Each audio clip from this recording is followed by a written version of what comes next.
President Trump's travel ban on 7 countries is now in effect. Restrictions have been placed on countries including Syria and South Sudan, which the White House does confirm are for national security and public safety reasons. Here to explain the decision is a former DHS Deputy Assistant Secretary, former ICE Director Jonathan Fahey. Jonathan, always good to see you, my friend. A few of the reasons, though, that these countries could have been put on this list is severe deficiencies in screening and vetting. So why is the vetting and screening so much harder for some of these countries?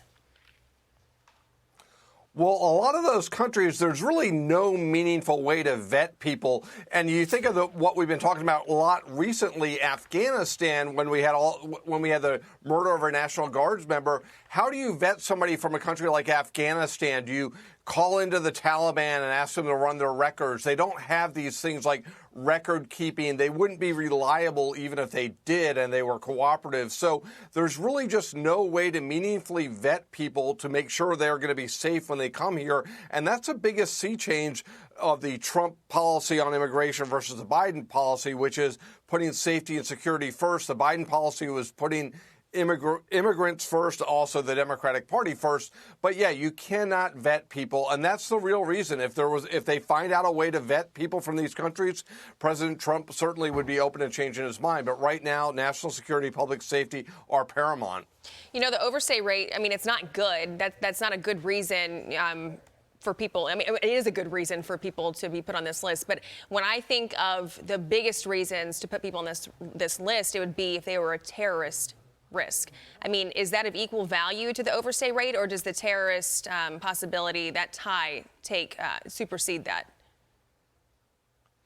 Yeah, the highest priority is going to be, terrorism, national security, public safety, and then a secondary reason, but it's a valid reason. Some of these countries have overstay rates, I think over 50, 60, 70%.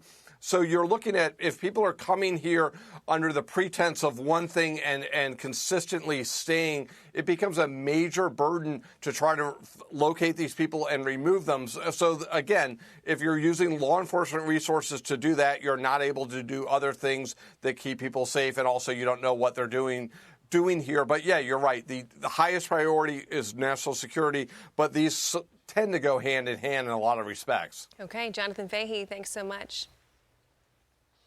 Thank you.